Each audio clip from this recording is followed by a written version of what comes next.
নমস্কার বন্ধুরা, কবিতা কিচেন আপনাদের সবাই স্বাগত। আজকে আমি একটা নতুন রেসিপি নিয়ে চলে এসেছি। এখানে দেখো আমি নিয়ে চলে এসেছি ডাল। আর এই ডালটার নাম অনেকেই তেওড়ে বলে, আর আমরা বলি এটা খেসারির শাক, শাকের ডাল। তাই এই ডাল দিয়ে আজকের করবো আমি বড়া। আর কী দিয়ে বড়া করবো সেটাও তোমাদেরকে একটু দেখাই। এখানে দেখো, এখানে গিমা শাক নিয়ে চলে এসেছি আমি। এই শাকটা কিন্তু একটু তিতকুড়ি লাগে, তাই কিন্তু এর বড়া খেতে কিন্তু ভীষণই ভালো লাগে। তা কে কে খেয়েছে অবশ্যই আমাকে কমেন্টে জানাবে। আর এই শাকটা আমি নিয়ে চলে এসেছি বাজার থেকে, আমার তো ভীষণই ভালো লাগে এর বড়া। এই ডাল দিয়ে আজকের আমি বানাবো, কিন্তু ডাল দিয়ে ভীষণ, যারা খাওনি অবশ্যই ট্রাই করবে তোমরা, কিন্তু ভীষণ ভালো লাগে। তা চলো শাকটাকে বেছে নিই আর ডালটাকে আমি ভেজে নিই। তা দেখা হচ্ছে তোমাদের সাথে 1 ঘন্টা পরে। এখানে দেখো আমার ডালটা কিন্তু একদমই ভিজে গেছে খুব সুন্দরভাবে, আর আমি কিন্তু ধুয়ে পরিষ্কার করে নিয়ে চলে এসেছি। আর দেখো খোসাগুলো কিছুটা উঠে চলে গেছে। তাছাড়া ডালটাকে আমি বেটে নিই, বেটে নেওয়ার পরে দেখাচ্ছি কীভাবে আমি বড়াটা বানাবো। এবারে ধরো ডালটা আমার বাটা হয়ে গেছে, আর এখানে নিয়ে চলে এসেছি একটা পেঁয়াজ কুচিয়ে। আমি এর মধ্যে দিয়ে দেবো পেঁয়াজটা। এখানে দেখো পাতাটা আমি একটু কুচিয়ে নিয়েছি, কারণ ছোটো ছোটো ডাঁটাগুলো যেগুলো ছিল ওইগুলো একটু কুচি কুচি করে নিয়েছি। সবটাই শাকটা দিয়ে দেবো আমি।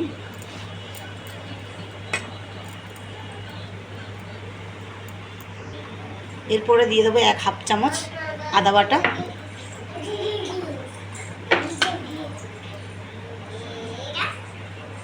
1/2 চামচ কাঁচা লঙ্কা বাটা। এটা তোমরা কুচিয়েও দিতে পারো, কুচিয়ে দিলে গালে পড়বে। দিয়ে দেবো স্বাদ মতো লবণ, দেবো একটু হলুদের গুঁড়ো,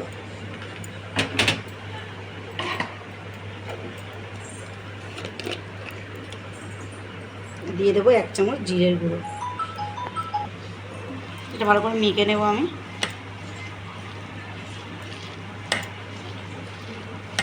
আর এগুলো গরম ভাতের সাথে কিন্তু ভীষণ ভালো লাগে, এমনিও ভালো লাগে, কিন্তু ভাতের সাথে বেশি ভালো লাগে এইভাবে বড়াটা করতে। আর এখানে দেখো আমি কড়া বসিয়ে দিয়েছি, কড়াটা ভালো করে গরম করতে হবে। আর এখানে লোহার কড়াতে সবথেকে ভালো হয়, আমার লোহার কড়া নেই, তার জন্য আমি সিলভারের কড়াতেই রান্না করছি।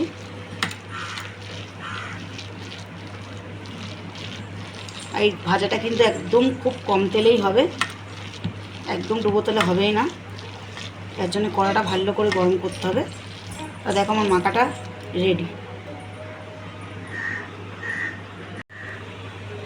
এখানে দেখো খুব কম তেল, অল্প একটুখানি তেল নিয়ে নিয়েছি আমি খুন্তির মধ্যে। এইভাবে একটু একটু তেলেই করতে হবে বড়াটা, একদম ডুবো তেলের বড়াটা একদম ভালো লাগে না খেতে।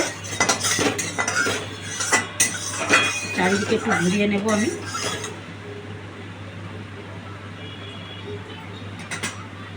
একটু জোর দিয়ে আমি গ্যাসটা জোরে দিয়ে আমি একটু তাওয়াটা গরম করে নিই।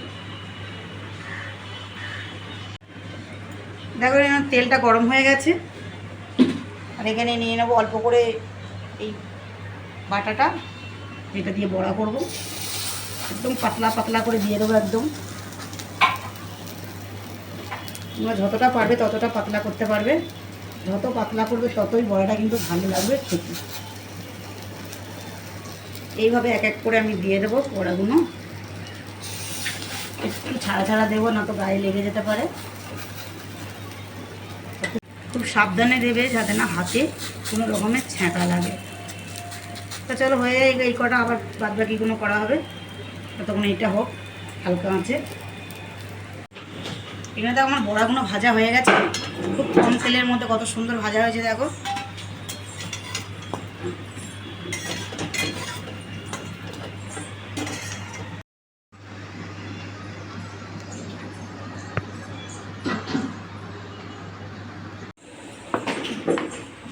এখানে দেখো বড়া ভাজা হয়ে গেছে, আর চলে এসেছি খেতে একদম গরম গরম বড়া।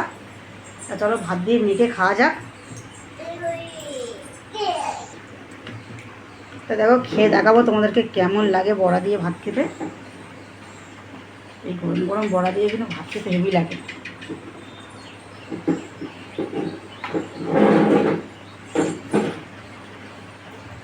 দারুণ হয়েছে, দারুণ। এরকম বড়া দিয়ে ভাত খেতে দুপুরবেলা কিন্তু হেভি লাগে। তা চলো আমি খেতে থাকি, তোমরা আমার চ্যানেলটা সাবস্ক্রাইব করতে থাকো, আর ভিডিওটি লাইক করে দেবেন, আর কমেন্ট করে কিন্তু অবশ্যই জানাবে আমাকে। তা চলো আমি খাই, আর তোমরা আমার চ্যানেলটা সাবস্ক্রাইব করো।